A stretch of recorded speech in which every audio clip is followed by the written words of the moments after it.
We're going on 5, right? He's nearly 4 stories up. I'm gonna crank it up and get my suicide out of the way. Gary Montana will face a hailstorm of bullets, multiple explosions, Roll cameras! and a free fall with no protective gear. Action!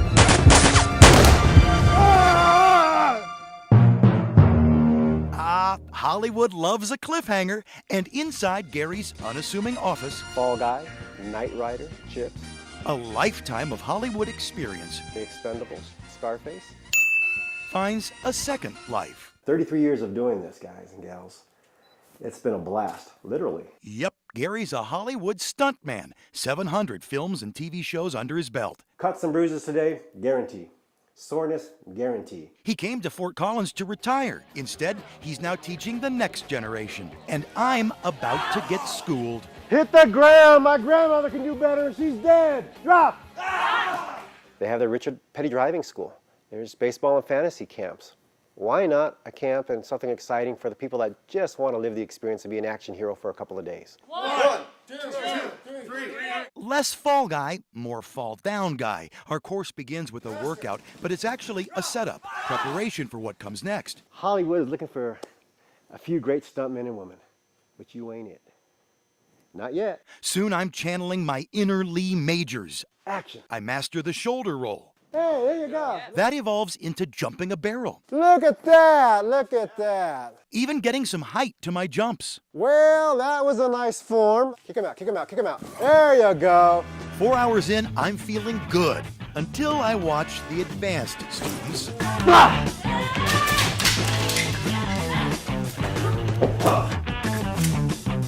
I'm dying here.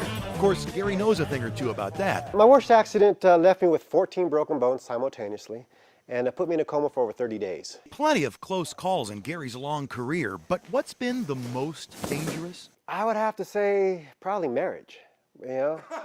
Well, they do call it taking the plunge. And speaking of, we finish where we started. Does Gary still have what it takes?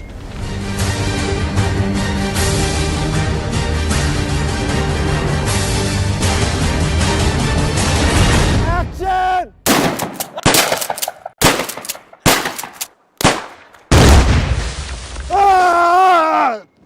That's a wrap. Turns out Hollywood has a Colorado state of mind. Chris Parente, That's how an old man does it. Fox 31 Denver.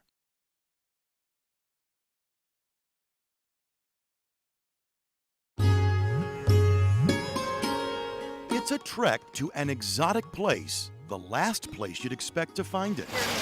This place is on 200 acres of protected land.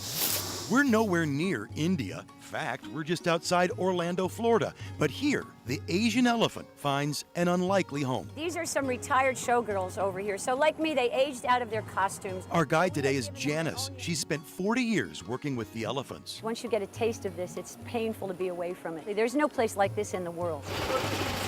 As we round the bend here at the Center for Elephant Conservation, it's easy to see what's captivated Janice for all these years. The center is funded and maintained by Feld Entertainment of Ringling Brothers fame. When elephants leave the circus, they come here. It's the largest herd in the Western Hemisphere. But it's not just a retirement home. Researchers here also working to maintain the next generation, breeding and reproduction. It's scary about how few of these guys and gals are left. Right. In North America, especially in the captive population, the numbers are dwindling just so that we think that within 50 years, unless we enhance reproduction, there won't be any more Asian elephants in captivity. In 50 years, if we don't start reproducing more of these, they will become geographically extinct in North America. That's Mike, by the way, the 26th calf to be born here on site and the newest. I'm captivated by the beauty of these elephants, yet can't help but wonder, why not keep them in the wild where they belong? Chris, there is no more wild. Every Asian elephant on the entire planet is in a man-managed facility. The concept of the wild is a fairy tale that goes back generations and simply no longer exists. Folks here at the center are well aware of what you might call the elephant in the room. Accusations that these guys and gals are abused, that they're trained against their will, that they live unhappy lives. All of these accusations they deny, and they say seeing is believing. The concept of abusing an animal that is so massive that you have to go back in with tomorrow makes no sense, does it? Because that's the thing. They have to trust us. They come when called. Most people's dogs don't do that. It's been a long and heated debate with animal activists who claim the concept of using elephants in shows is inhumane. Why breed them only to make them perform in captivity? There's also criticism of this handling device called a guide, or by critics, a bullhook. Janice bristles at the suggestion that the elephants are beaten. But you have a leash on your dog. Have you ever had to jerk your dog back to attention or to keep him safe? Same with a bridle and a bit on a horse. Sometimes if a horse is starting to run away with you, you might have to pull that rein very tightly. So it is useful for that, but you feel how light it is.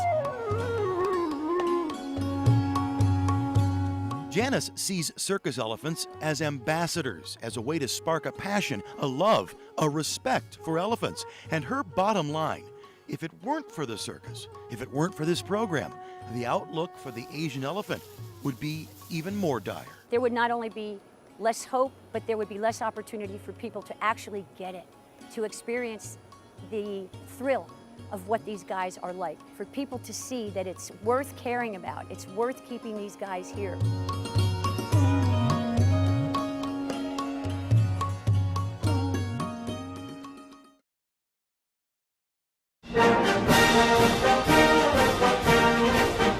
Every day at exactly 0900 hours, Dad marches to the gym for a little morning PT.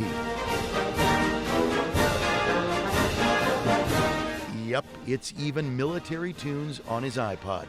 He may be 85, but there's a part of my pops that will always be a young kid in the Army. I was 20 years old when I got the letter from my friends and neighbors that said, "Hello, we've selected you for the United States Army." He was a famous trumpet man from out Chicago way. Each time I'm home, we always look through the scrapbooks, drafted in 1952, assigned to the Big Red One, and he always tells the same story. 800 of us got on a ship in New York Harbor.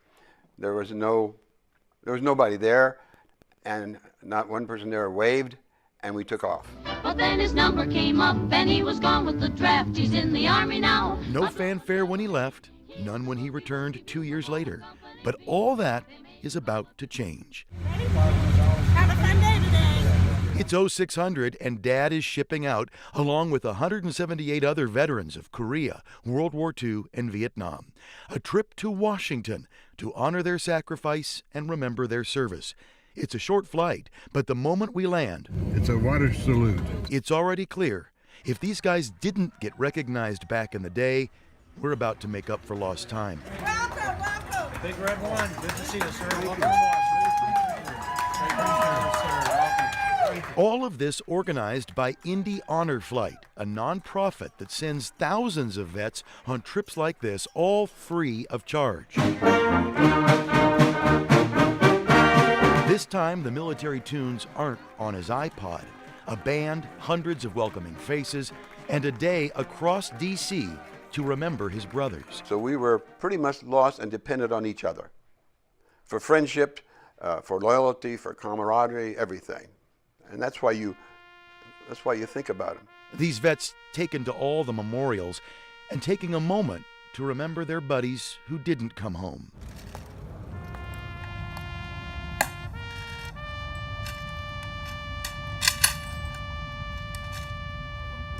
The association that you have with that guy next to you is much different because it's 24 hours a day.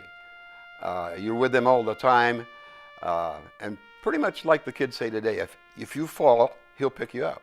It's a full day for my dad. On the flight back, it's mail call. John Parente. Hundreds of letters from friends, family, and school kids.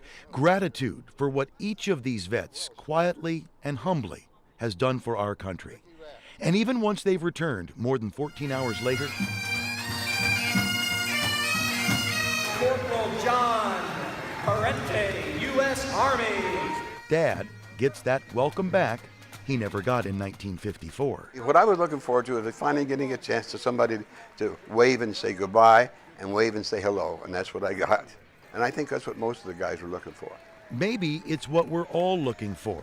A way to express our thanks, to honor their service, to hear their stories, and on this day, on every day, to remember. I think it was a very nice gesture on the part of the honor flight. I'm glad they do it.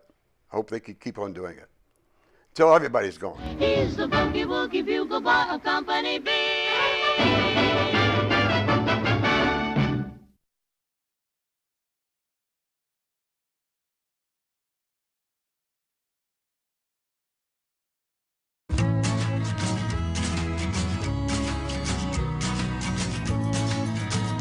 There's no denying it. The landscapes of Iceland are breathtaking, from the coastlines to the waterfalls, from the geothermal geysers to ancient hillsides. And while there's plenty of natural beauty, I'm also a fan of the man-made stuff.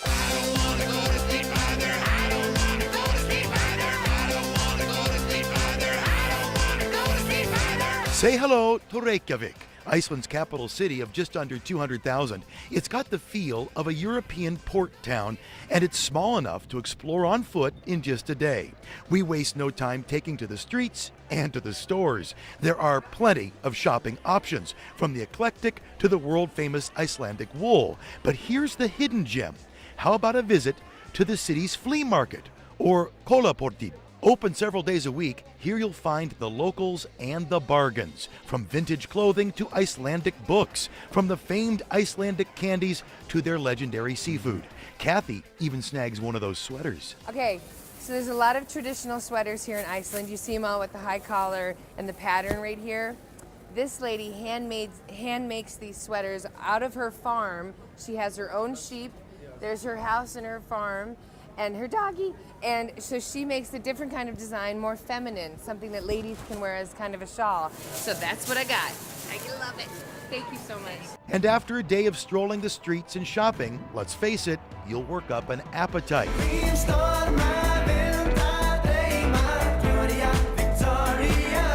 In the culinary department, Reykjavik delivers. There are well over 300 restaurants, most of the food based on the three staples of Iceland. Growing up, it would be two types of fish. You would have the haddock and the cod, and then of course the lamb.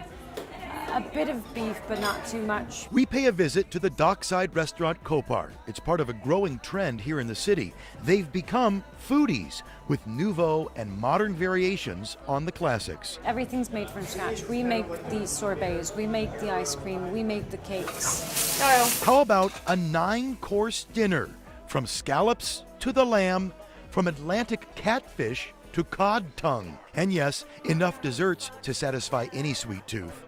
The rule of thumb when you come to Iceland, get ready to rediscover tastes you thought you knew. I would say feel the contrast. Try something here that you think you know, but you don't. Reykjavik is small, but it is vibrant. From the food to the shopping, even the music. In fact, every tune you've heard in this story is from an Icelandic band. So go ahead, get lost in the natural beauty, then find yourself in the heart of the city.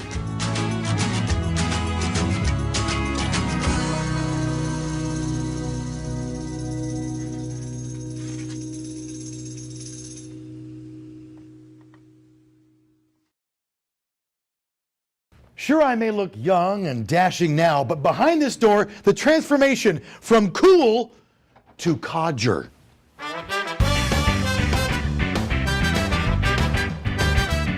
We enlisted the help of FX artist Monster Midian Crosby. Yes, her legal name is Monster, and she's created plenty. Let's see, demons, trolls, lots of zombies. Probably more zombies than we can count. But today, Monster Midian puts her years of experience to work in adding a few years to me. Is it a challenge to make people look older? It is probably one of the most difficult makeups to do in special effects. Creating a realistic old man will take us nearly 3 hours, lots of latex, a few prosthetics, and plenty of age spots. You will be able to reverse this aging, right? Ooh. We have to reverse it? Crap.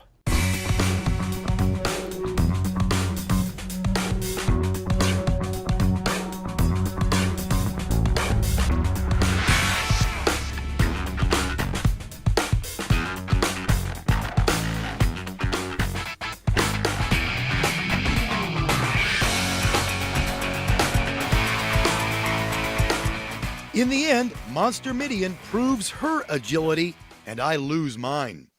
Well, it worked. Now I've got gout, arthritis, and irritable bowel syndrome. Oy, getting old's a It's pretty convincing, but is it enough to convince Johnny Knoxville? I showed him the end result. Oh my God. You look like Dick Gregory. That looks pretty good. Yeah? That looks pretty good. Did you base that on anyone, or you just said... I just said old Jewish man. Poof. And they made you look like Dick Gregory. So he thinks I look like Dick Gregory, but hey, it's enough to fool my coworkers here at the station. Excuse me. Is this the sports department? Who's hungry for some old man? Oh my God! Anybody here single? The makeup didn't do much in the lady department. Where's your bathroom? I gotta go to the bathroom. But I gotta admit, I could get used to this, especially that AARP discount. Oy. Okay. It passed. Like my kidney stones.